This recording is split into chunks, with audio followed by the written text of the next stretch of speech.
Recording. Hello, Hello. everyone, and welcome to a Modern Sales Pros event. I'm super excited to get started in today's topic, optimize inbound tactics to fill pipeline fast. But before we begin, I'm going to give folks a couple more minutes to trickle in, and I'm going to ask our lovely panelists today a fun little icebreaker question. Now that it's holiday season around the corner in North America, I want to ask Jennifer and Dave if you have any fun holiday plans coming up. Jennifer, do you want to kick things off? Oh my God. Guys, I just started a new job 5 weeks ago. I'm not even thinking about the holidays. I have no idea. It's snowing here in Quebec City, so I got to start thinking about the holiday plans soon. Dave, I hope you have a better answer than me. Well, tis the season for pumpkin spice lattes, sans the whipped cream for sure. But yeah, I mean, it's building Christmas lists for my three kids, and hopefully all their dreams come true and they get what they want because they listened all year. So that's what I'm up to. Amazing. No coal for your kids. That's good to hear. And Hopefully. Jennifer, I'm originally from Toronto, so I go to Quebec quite often, and Mont Tremblant is amazing. So maybe that's an idea for you if you don't want to think too hard. But amazing. Thank you for sharing, and let's get started.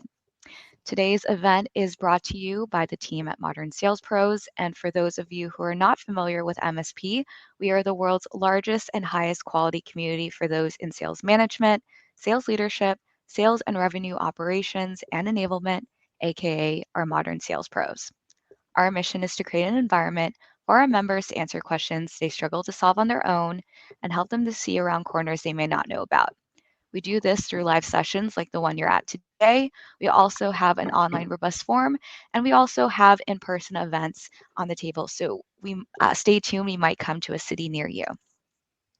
And if you're not already a part of MSP, you'll be invited to join right after this event. Some quick housekeeping rules. This event is being recorded, so if you have a colleague or friend who couldn't make it, rest assured they'll be able to watch the playback before the end of the day, or they can also find it on the previous event page on the MSP website. Second, if you have a question for our esteemed panelists, please use the Q&A function at the top right-hand corner or leverage the chat and also let us know where you're calling in from. Third, we have some fun polls coming up, so please participate and engage in our polls. You'll receive a little pop-up in the left-hand corner when we have the poll live, so please be redirected there and let us know your answers. And this event wouldn't be made possible without our sponsor today's event, Calendly. Calendly is your hub for scheduling meetings professionally and efficiently, eliminating the hassle of back and forth emails so you can get back to work. You can learn more about Calendly here. I'm going to drop them in the chat. They're doing awesome things. Now, enough about me and MSP. I'm super pleased to introduce our lovely panelists today. I'm going to actually kick it off to Jennifer for introductions, and I'll come back for closing remarks. Jennifer, take it away. Thank you. So, guys, I'm Jen Urbanski. Just started 5 weeks ago at Atlassian in their strategic accounts group. So, if you haven't heard the name Atlassian, which I had not, you've probably heard of our products, which I had, Jira, Confluence, many others. We are ingrained in the majority of Fortune 500 companies. So, it's been a fun 5 weeks learning about teamwork software and very technical sales. Also, a converted Calendly seller just this week. Finally, I've been thinking for years about how I can finally help all of my scheduling, and Dave helped tip it over for me. So everything else you want to know about my background, you can check out LinkedIn, where I spent the last 8 years of my career. And Dave, I'll kick it over to you. Cool. Thanks, Jen. Yeah. Hello, everyone. Thanks for joining. Dave Williams. I am the head of sales at Calendly. Been with Calendly for close to 4 years, about 13 years in sales leadership. Super excited to be here. For those folks not familiar with Calendly, my team is primarily focused on working with very large teams that handle lots of leads and have complex external meeting scheduling challenges. So hit me up on LinkedIn. Would love to connect with everyone on this call, but super excited for the conversation, and hopefully everybody leaves with some great takeaways today. And so before we dive in, I loved this slide a couple of slides ago of all the logos that work with MSP. I'm sure many of you work for one of those companies, but I'd love to throw up a poll, and Dave and I want to make sure we know the types of roles that you all are in, just in case, we should be mindful on the call today. Tried to throw up as many, if you want to open the poll, we tried to throw up as many of the typical sales roles as possible. BDR, are you an SMB, mid-market, enterprise? Are you, sort of really supporting renewals or a relationship manager? And then the last bucket, sort of cross-functional catch-all of support roles. And then the infamous other, if we missed anything. So we'll just give you guys a second here to let us know the type of role you're in. If we missed an obvious one, scold us in the chat as well. Seeing a lot of BDRs, SDRs. That's pretty typical for some of these sessions. Lots of others. Okay, people are gonna have to tell us what we missed. Throw it in the chat. We've got some ops, sales leadership. Oh yeah, I wasn't thinking of the managers. Yeah. Great. Healthy mix, which is good. So we could close this down. I think it looks like the winner would be the other bucket. So we've got a nice diverse crew with us today. I think in the past, if you fit into one of these roles, a lot of these sales sessions, we really had to focus on a specific approach.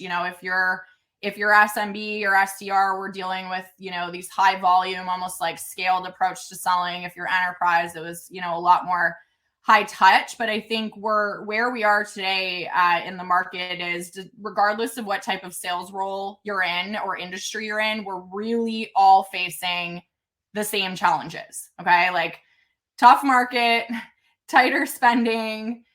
There's been layoffs in multiple industries and companies, and there's a lot of people that have to do more with less. Our customers are focusing on consolidation. There's larger decision-making pools, tons of change and disruption in the market, and the list goes on and on and on. I'm sure, we can all relate. And so the way that we've done things in the past has to change. We really need to drive to a stronger and differentiated sales approach, which includes a lot of the topics that we're going to cover today.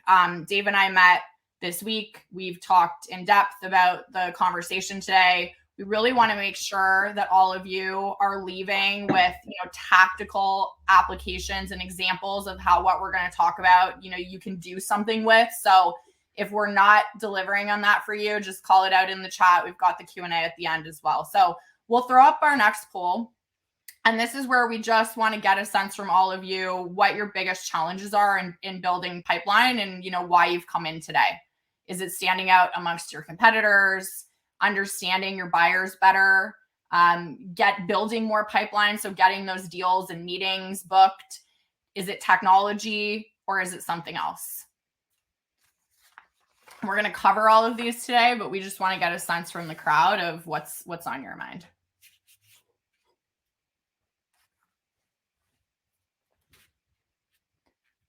No surprise. Deals faster, more meetings booked. We're salespeople. Talk to us, please. Buy from us.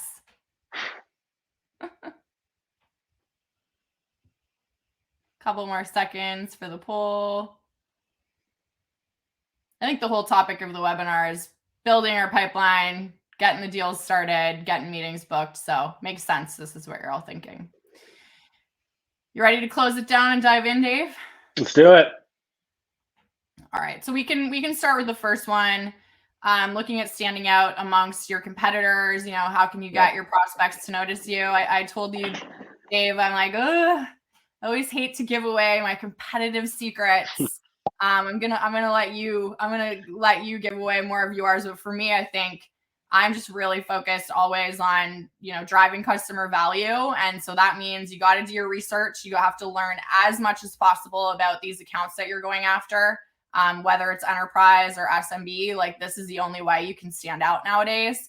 I think being a human is the way to stand out. So I'm not a fan of scaled outreach or, copy and paste, across the board.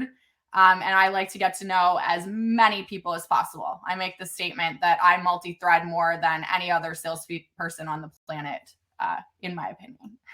That's good. That's important. Yeah. How do we stand out, right? So I think the headline here, and you kind of hit on it, Jen, is if we even look back on the last 4 years of selling, regardless if you're in technology or you're in this other bracket, right, it has drastically changed. Live example of myself and my team, and this is probably resonates at Atlassian, is, historically manager level folks could make a substantial purchase, right? And then that shifted to now heads up need to make these purchases and decisions, to now the C-suite needs to be involved in these decisions, to now the world we're in, which is we have this whole we have all these folks involved in the deal, but ultimately you have this silent signer and the CFO who's behind the scenes. So delivering a world-class experience through that entire process is super important to stand out. I'll probably give some pretty simple things here, but I think they're just good takeaways. And this kind of ties into you being honest, right? Your prospect, you're trying to deliver a world-class experience, right? And I think one very simple thing for everybody in this call to think through who is selling ties back to just being a human and honest, is you have to be very upfront with your prospects in the sales process out of the gates, right? You need to understand what they need to move the deal forward. You need to understand what's important to them.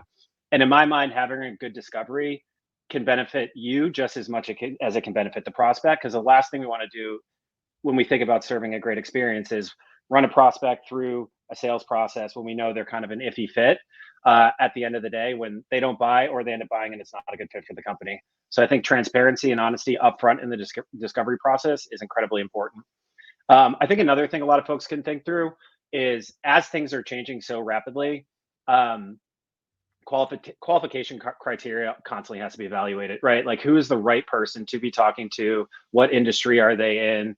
And we've seen this change a lot of Calendly, right? We're seeing new industries have needs for external meetings, and they've been really good industries for us. We're putting more energy and focus around those because they convert much higher.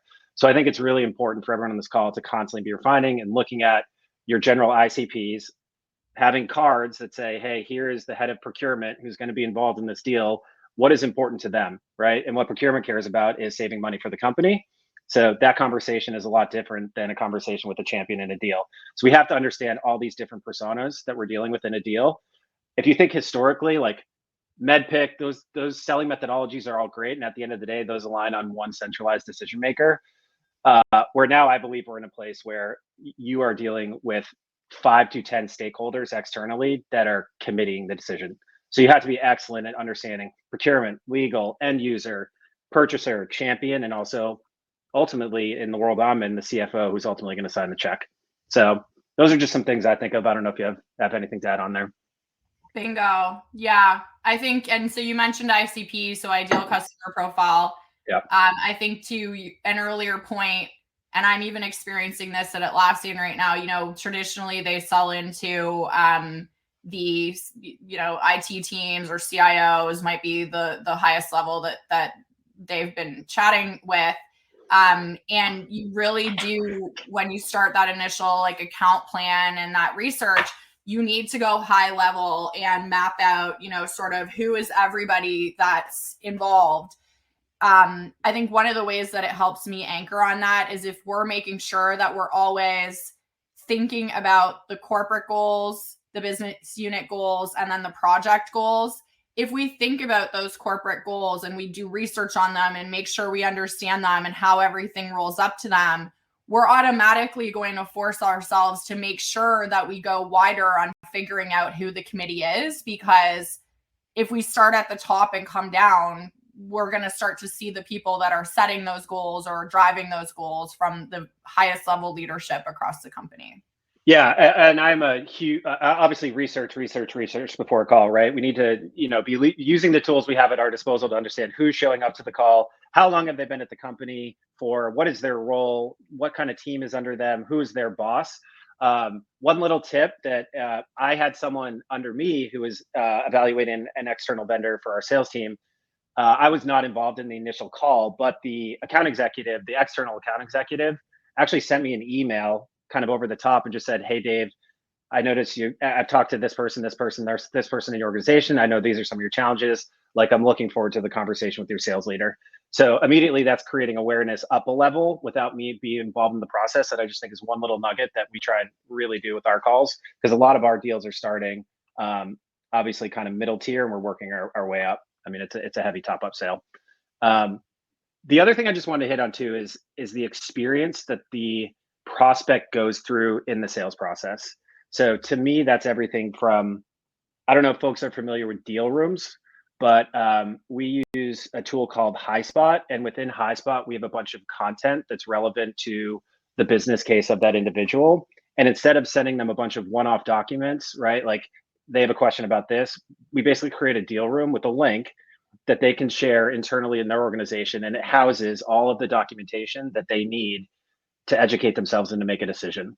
So little things like that. And also on our end, we can see when they're engaging in the content, what content they're engaging in, to help guide future conversations. Because in our world, if you're selling anything, the conversations you're having externally, these people are giving up time to evaluate a vendor, and those conversations are costing them money, right? They're paid a salary or they're hourly to sit in on these calls. And we have to make sure every minute that we're interacting with our prospects is high value and we're getting to business impact. Okay, I love these tips. So I just started using HighSpot at Atlassian. There you go. And you could create a deal room. So I'm learning on this webinar too.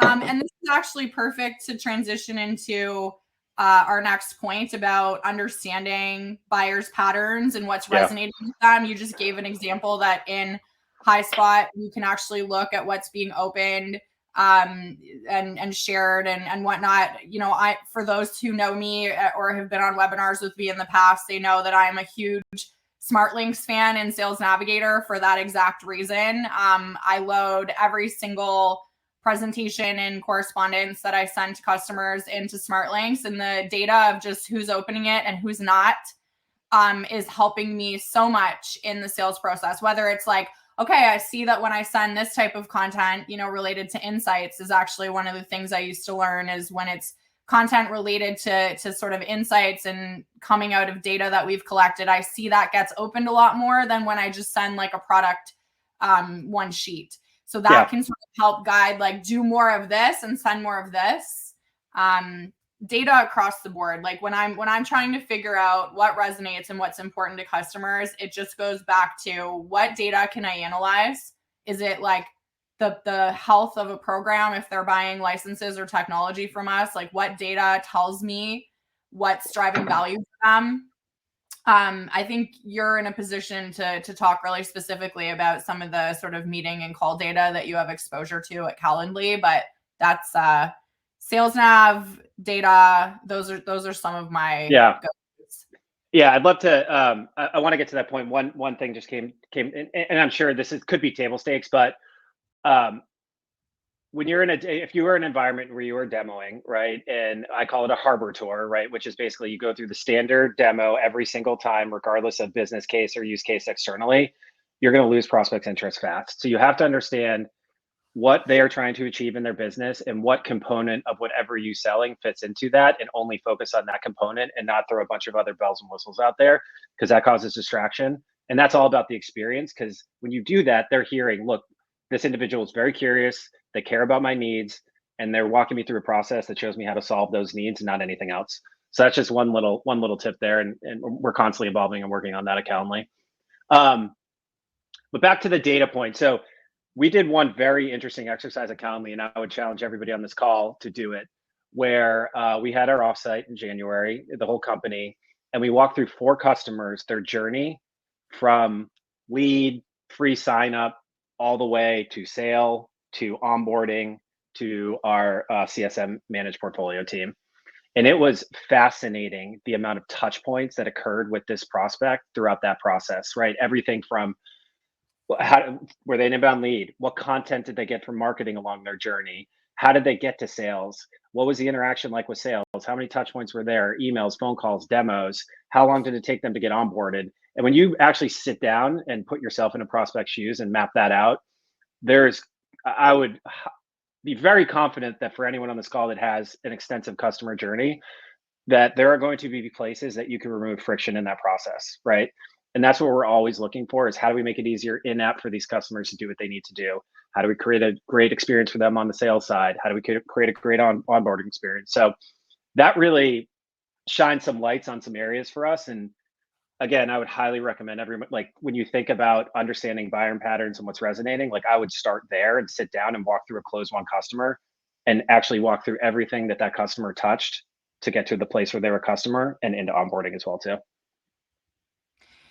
Yeah, and one of the things that I already was acknowledging as we've been talking and with this point as well is how much work all of this requires. Like, you know, I've heard this advice before of, are we going back and actually like reviewing and sort of like debriefing on these deals that we've closed or these deals that we've lost? Or even if we're sort of mid-cycle on a deal, like, are we going and reviewing that? It's not a habit that I've done a lot of. I think as sellers, certainly for myself, it's like I'm always focused on like just the future, like more, you know, always feel like I'm moving forward. And I've been trying to be a lot more disciplined about creating boundaries and creating the space that allows me to go back and reflect and just think a lot deeper and do a lot more work on the deals that we've identified as qualified and that we want to focus on. So I think I even posted about this type of concept on LinkedIn yesterday, but if there's anyone on the call right now that's just like, yeah, I get it. Like there's all this advice of do this and do all this extra research and be prepared and reflect on our deals. But it's like, I feel like I don't have the time. I really would challenge you to spend a lot of time even thinking about how, you know, spend the time to make the time, like thinking about how you can more effectively spend your time. And for me, it's really starting to block out like a lot of noise that's not related to me thinking about my deals and researching my deals and really putting in the efforts that we're talking about today. So, and I think this leads into, you know, everyone on the call, the popular answer was the challenge of like starting a deal, getting that meeting booked, progressing it enough that you can create like a deal in your pipeline. And I think a lot of what we've just been talking about here is certainly the way that I try to do it and approach it. It starts at, you know, again, are we flexing those business acumen skills where we're doing the research of the corporate business unit project level priorities? Are we understanding who all the stakeholders are in that? And there's a lot. Like Dave, I think you said 5 or 10. I think it's like, I think the stats that we start to see now are more like 15 or 20. Yeah, could be. Yeah. Right. So, Yeah. I mean, all of that stuff takes a lot of work, but if you want to get meetings booked and you want to really progress that pipeline, again, this is what I would drill into being one of the most important things, but maybe you want to get into some deeper tactics. Yeah, I mean, one is, what is the experience like for a prospect to actually book a meeting with you? Is it easy? How quickly is the response time? You know, one thing that I've gone through is if I'm an inbound lead and I raise my hand and say, hey, I want a demo, like I really don't want to be screened by someone and then get handed off to someone again. So you have to understand where these people are entering your funnel, right? But someone that raises their hand, and this is assuming behind the scenes, you have enrichment data that tells you if that individual in that company is the right fit for your product, right? Like let's remove some of the friction and just get me to the conversation. I think that's one thing we really try to focus on at Calendly. So it's we dog food Calendly at Calendly. So we get, you know, demo requests, contact us leads, and the minute that they submit that request, they're instantly given a form to book a meeting. And then behind the scenes, we have routing logic built in based off the size of the company, the type of product, et cetera, that it automatically routes to a specific account executive. So that experience is I submit a demo request, and within 2 minutes, maybe even less, I have access to book a meeting. That's frictionless. I'm not waiting around for a phone call for somebody to qualify me, et cetera. So that's one thing I think of. And the second is just make sure that you're thinking through, there's different types of leads to get meetings booked with, and just think through what should the experience look like based off the type of lead. And this ties back into lead scoring, which is we have lots of leads and lots of people that are interested in our product or services. We need to identify signals within those that would indicate that they are the best individual person company for us to talk to. And the ones that aren't, we need a mechanism to either push them through some self-serve motion where they can make a determination to purchase the product, or basically tell them in some automated way that they're just not a good fit for the product. So that's what we're constantly trying to optimize for, is getting the right people connected to our sales team as fast as possible, that have the highest likelihood and highest propensity to be a great fit for the solution we provide. Yeah, and it's not easy, but I love that, that I think leveraging technology and trying to figure out the right technology and tools that can actually help us achieve that. And again, like measuring that whether or not they're being effective, which I'm sure in Calendly's case, you guys are. I know, Dave, you and I, we were talking about Gong this week and Calendly, and how these are the types of technology that really do help, and really, just even those insights that they can provide in the way that we should be doing our jobs and where we can get better. I think all of that feedback is what we need today to try and maximize our success. I see there's some questions happening. Can I have one point? The other thing I think that's important to reflect on, probably quarterly, is of all the meetings that you have booked, is understanding why they got booked. What message was used to create the meeting? What experience did they have to have the meeting? And then follow that cohort, right? So if you get 30 demo request leads a month, follow that cohort and understand how that cohort converts. Another thing just to think through is, with email AI tools that exist now, like Lavenders and Reggies, which, we don't use them, but I know they're great tools. These AI tools and technology have heavily helped to accelerate. And this isn't an AI conversation, but crafting very specific messages at the right time. There are tools out there that you can put in the field's hands to use that historically would be an hour of research to craft one email that might not get read, to now it's done in 60 seconds through AI. And A/B testing constantly. I love this. This is exactly the last point that we were going to touch on together, and you and I vibe so well, Dave. You make my job as moderator easy of going into these topics. I was going to say that after we talk about tech, we're going to get into some of the questions. So I love that we're already starting to see them come up in the feed. But yeah, let's talk a little bit about tech, and we'll make sure that we don't turn it into a total AI conversation.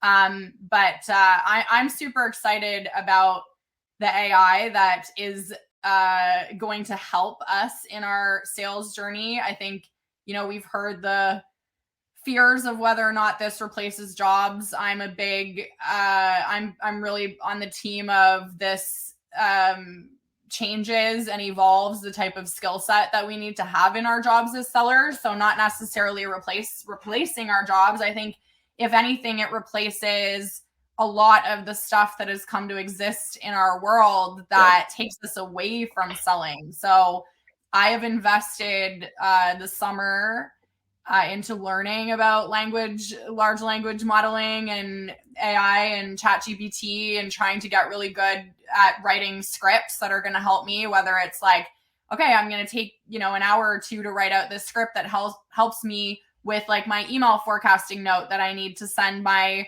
manager every week, or, we all have to do territory and account planning. Like, how can I write scripts that, help pop out the stuff that I need to include in some of my territory and account planning. So I'm a really big fan of where we can use technologies. And you've named a few as well. Dave, is there any others that you love that you would mention? I'll give my could not live without tools. Calendly, right? Like, without Calendly, we wouldn't have this amazing experience of prospects being able to book meetings. And then even in the sales process, right? If you have SEs involved, coordinating an SE and AE and 5 external people is very complicated. So I'll give the plug for Calendly, but I love it. The second is Gong. So I would call Gong, it's a call recording tool, and they just released a new feature called Call Spotlight. And basically what it does is it transcribes the call and gives you all the key points in the call. So now, instead of having to listen to a 30-minute call, you can look through a transcript in 2 minutes and understand what happened in that call. So I can literally get through 15 to 20 deals, know exactly what's going on in those deals in 5 minutes. That's AI helping me do my job better. It also gives you, if there's warnings in the deal, if it's not single threaded, if it's been 14 days without outreach from the account executive. So there's flags in the deals for anybody that's running pipeline reviews, right? You can ask the hard questions to your field team. The second is Clary. So Clary is a revenue intelligence platform. I use Clary heavily for forecasting. It takes about 3 to 6 months of data into Clary, but now Clary at the beginning of every month, it's calling where it's projecting me to finish for the quarter, and it is almost within 5% of what Clary is calling. So it takes a lot of that spreadsheet work. You have your pipeline, your weighted pipeline, this huge deal that could pull in, maybe not pull in, and it accounts for all of that and looks at a bunch of historical data. And I use those two tools also in forecast reviews. Clary will also score a deal based off things that it's seeing, the AI based off things it's seeing in the deal.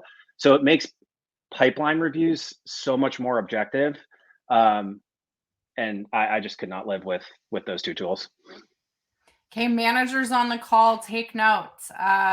Dave is in your position. Big fan of Clary. Talked about it when we chatted before this call as well. Yeah, I mean, Gong and Calendly or any calendar tools. It's so funny as a seller. I was so resistant to these things for years. Just I think I had the same mindset that others have that, to send a calendar link seems rude or weird, to send a prospect a calendar link or to record a call seems awkward. But when you look at the value that these drive for you, and then when you start using them and realize like nobody thinks it's rude that you're sending the Calendly link. Yep. In fact, they welcome it. Nobody thinks it's rude that you want to record the call so that you capture all the stuff they're about to tell you and make good use of everyone's time. So I am converted on those tools. I am, for anyone that knows me or that follows me on LinkedIn, I'm obsessed with LinkedIn, whether I work there or not. I think it is a table stakes to be on LinkedIn, to be posting on LinkedIn, to be using LinkedIn Sales Navigator. They just announced yesterday the new Account IQ feature, which I'm excited to try out. It apparently pulls a lot of this basic stuff that we usually collect on an account and puts it, right on the account page as you pull it up. So we should all have access to that by December 6th. And these are things like what's their fiscal year, what's their annual revenue, just some of the basic stuff that we should be collecting on every account. Within Sales Nav, I'm a massive fan of smart links. I would die if they ever took smart links out of Sales Nav. And then, I'll plug my own company and practice what I've been learning over the last few weeks. But Atlassian released their Atlassian intelligence tool. And this is a big question I asked during the interview process is what their AI features were that they were putting into their tools. And I'm only just starting to learn that, in all these Confluence pages, if your company uses Confluence, as somebody new onboarding, I'm able to just copy over a word or an acronym or a phrase, and the Atlassian intelligence button comes up. I click it and it tells me sort of deeper context of what that means. And so for me as a newbie, not having to go and distract one of my colleagues to ask what this acronym means or what something means, I can get it in a second, has been widely valuable. So lots of tech out there. We've managed to stay on time, Dave, and cover our categories. I'm so excited. Any closing remarks before we hop over to the questions? Yeah, I think to kind of put a bow on this session specifically is, particularly in tech, and I'm sure in other industries, everything is incredibly competitive, right? Historically, you could be the only vendor people are evaluating, and it's kind of like a slam dunk. Now they're evaluating 5 to 10 companies. One, obviously, you need the product to support what they're trying to accomplish. That's important. But 2, the experience is incredibly important because a buyer is going to remember and it's going to stand out if they get an exceptional experience through the process. And that's everything from how they got to you, what was that experience like, to what is the sales process like, to what is onboarding like, and what is the ongoing support of that customer. So I would highly advise, and I know I talked about this, walk through your customer journey, look at places that you can remove friction and improve it, make it seamless for customers, and deliver an experience that's very simple for them to understand how to purchase, how to get the right content at the right time. And there's lots of technology out there to help do it. So that's what we're constantly thinking about here and trying to evolve, is just how do we deliver this exceptional experience? And a simple thing is, a lot of that is just listening, being curious, and being able to ask the right questions to understand what the prospect needs and what their buying process is like, and not shy away from that stuff. So that's kind of where I'll close there. Yeah, and to build off that, I think there is so much out there. Like, we're all on this webinar today. I was on a webinar earlier this morning, like list as an attendee. There's so much, content on LinkedIn. There's so many training programs. There's just so much noise. And so again, the advice that I would give is just, or what works for me is to just try and bucket these things very simple in my head. And I think regardless of what you're watching, it all buckets to, are you focused on value for the customer? You understand their business, you understand what they're trying to achieve, and you're positioning the value that your solution is bringing at that high level. Do you understand the stakeholders, and who all the people are? And do you understand the buying process? And just, what you need to go through at that company to actually get these deals across the line and progress them. So totally. I think that's the easy way. And when it comes to the questions, the last thing I would say, I've spent years in my career where I feel intimidated. Like you said, make sure you're asking the right questions, where it's like, oh my God, like, am I asking the right questions? Yeah. When you're on a call. And I think if you keep those buckets that I just talked about, like top of mind, and you just sit back and you don't think about any of your own agenda, and you just listen to them, like that's the way to make sure you ask the questions. And then as you're listening, like whatever comes to your brain that you're curious about, and it makes sense for you to better understand their business, the people, or their process, that can help the intimidation sometimes on like, am I asking the right questions? Yeah, totally. I mean, the way I view it is there has to be external, emotional, or rational impact for somebody to move and want to buy something. So if you're not getting to that, then you're not curious enough. And I would keep finding ways to ask more questions to get to that. One stat I just did want to drop about the sales process in general that I think Gone published is, this is wild, 80% of sales are lost because of lack of follow-up, right? And that's why I talk a lot about AI. If you're in an environment where you're running lots of calls and then you have to wait till the end of the day to send 15 follow-up emails, right? Tools like Gong now, you can just type in, hey, send me a follow-up email based off the conversation I had, and it is dangerously accurate, the content that it will spit out. So I just want to throw, and the emails that you're sending to these prospects is also part of the experience, right? So I would be heavily evaluating what is going out to prospects post initial call, and constantly refining that process as well too. But I'm completely aligned with everything you raised as well too. Such a key point. I'm trying to leverage tech to remind me on my follow-ups too. So the 80% stat resonates and is going to help kick my butt into gear on making sure I leverage this stuff. So you ready for some Cool. Let's take some questions. Someone asked, what are the 4 buckets? What is that referencing? Is that something Jennifer said? Yeah, Jordana. What were the buckets? Was this what I was talking about? I had said 3 buckets. While we're getting clarification there, so it looks like is there a lightweight, easy chatbot? So we use, I hope this answers your question. So we use a chatbot called Ada that's on our website. I don't know if folks are familiar with that, but basically it's AI too. So if a person enters our chat, behind the scenes, it can look up, as long as they're in our database, who they are, their email address, if they're a current customer, if they're not a current customer, et cetera. And we do a lot of qualifying and kind of triaging through that chatbot. I hope that answered the question. I guess it's around being yes, that's the link right there. Yep. Okay, love it. Jordana, okay, got it. So I think I had said 3 buckets. And so the way that I try to simplify all of this in my head is the first bucket would be all around that customer value. And the way that I look at that is like all the business acumen that goes into knowing that customer. So all the research on what's happening with their business, like what are their latest financial reports, what can you find out about that business and what they're focused on. That is like my number 1 bucket.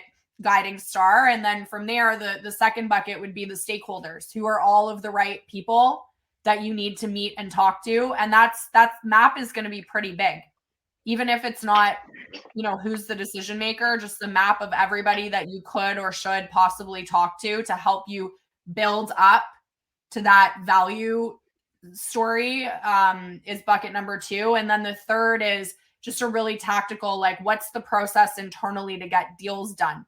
And I know for years I wasn't asking this question. And, you think it's just, well, somebody needs to make a decision and sign a piece of paper.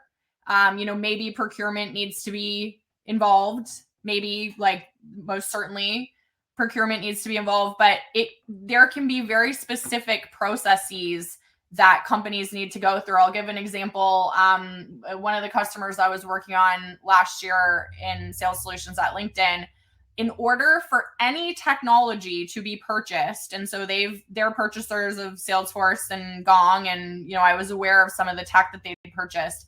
It initially needed to go through what they called like a blue chip period, where for 6 months, sort of the teams making these decisions put it almost on like a docket of like a technology that they were going to research and consider before they would even get to the phase where they would want to go through like the quoting and the numbers and everything with procurement. And the only reason I learned that is because one of the things that I do in my job is I'll go out and find out like who are the other account teams at other technology companies. Cause like if I was at LinkedIn or I'm at Atlassian, there's account teams at Calendly and Gong and Salesforce and Microsoft and all these other companies that I might have in my network. And I'll go and jam with them and find out like, hey, you're working on them. What have you learned about their process as to how to get deals done? You sold to them. What was the process from beginning to end internally at that company that you learned? So those are the buckets: business, stakeholders, process. Look at the AI giving you a thumbs up there. There you go.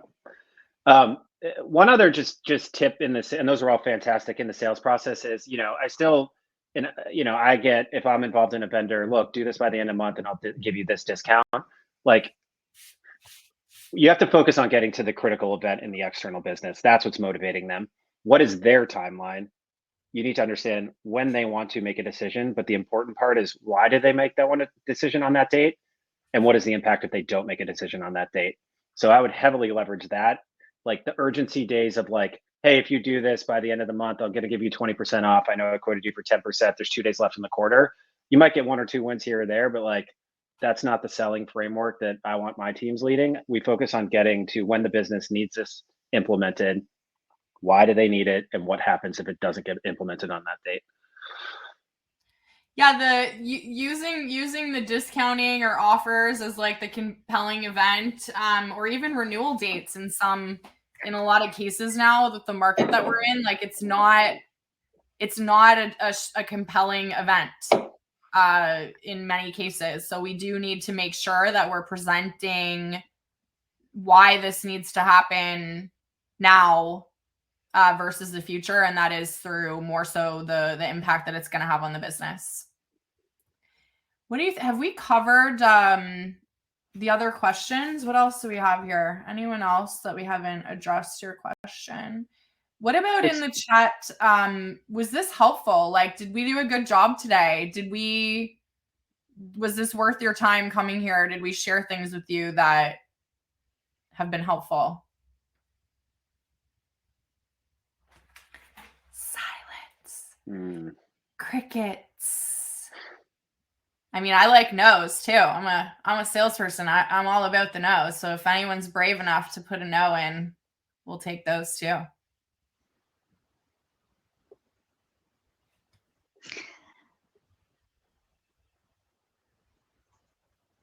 lot of content's been around how to improve quality once they're in the pipeline. And so should we take a minute or two to talk about getting that pipeline started still? How to get them in the first place? Yeah, so the clarity around this, like when a lot of what we've talked about today, honestly, like this is what I would go through even before like ever reaching out to a customer. So it's the research phase that helps me when I send a message. Like I spend a significant amount of time thinking about what is it that I'm going to say that is going to get a response. Like I think that's what we're all trying to do. I think a lot of what we've talked about today. The other thing with the research phase, and I discussed Sales Navigator, is like I'm all about figuring out who can introduce me into that person. I'm, the executive that I'm trying to reach. Is it somebody in my network, somebody at my company? And then, ideally it's another executive that can maybe even send that note to the prospect. It doesn't necessarily need to be me as the salesperson that's reaching out to some of these executives at companies that I'm trying to engage with. So if I can help draft a note, again, with all the research that I've done of what I would like my exec to say to this contact and reach out. These are all tactics that I'm using to actually try and just get the meeting and get a pipeline opportunity started. Yeah, I'd love to. I mean, I don't have a lot of context, Lauren, in terms of what you sell or what role you're in, but generally speaking, where I would go is I don't know if you have a set of accounts that are given to you, if you have a bunch of leads, but I know what we do is we try and look for signals within a list of leads or a bunch of accounts. And there's two types of signals. One for us, and I hope this is relevant to you, is website signals. So we use a tool called 6sense, right? So for everybody that's in your lead list or in your account list, it tracks all the individuals in that account and shows you what they're doing on your site, what pages they're interacting in, how long they've spent time there, et cetera. And then you can really tailor outreach to those individuals based off what they're looking at. And then the second for us is we use product signals, because a lot of folks are using our product in a free fashion where we're looking for indicators that it would be really good for a larger deal. So for example, there's 5 people that enter an account. They all connect to Salesforce within Calendly. That for us, for our BDR team, is a good signal that they're growing. It's a Teams functionality, and it would be a good place to reach out to. So the biggest thing to just get net new pipeline, whatever way you're set up, this day and age, is there is technology to give you signals to say, this is the best person to reach out to at this time because of X, Y, and Z. And then I would layer on an AI email tool like Lavender or Reggie to help craft the message and put them in a sequence with the highest likelihood of converting them, instead of just going cold outreach where they've never heard of you, they've never spent any time on your site. Like that's hard. So that's where I'd focus. And I hope based off what you do that's somewhat helpful, but that's how I think through it. And I'd love to address Steve's point, Angelica, if we've still got a couple of minutes here. So Steve, I know the pain of having a really large account list or a really large volume. I worked in media sales for many years, large volume. I had, over 300 accounts, everything that ranged from enterprise size, like spending over $1 million a year, to really long tail, like maybe spending $200 or $1,500 and trying to figure out how to manage that and find a balance. I think, again, like this is the research phase of even just your territory planning and your book planning. And it's something that I feel so strongly about running territory plans. Like it goes back to the spend time to make time in that territory planning. That's where you can start to figure out like, who are we going to invest this time that we're going to do the deeper research in? I used to take like the data that sales operations would give me. So, when I get my accounts, list of accounts, and then sales ops has certain data that the company provides to you, whether it's like a size of prize estimation and, previous spend and all this stuff. I would start on that spreadsheet and like, are there columns that I want to add in for myself? And like one of the columns that I would add in were like sub verticals, or sort of, I would try to segment, like, can I segment this group of customers based on industry, or this group of customers based on that persona I'm selling into? And that way, that would help me with my scale.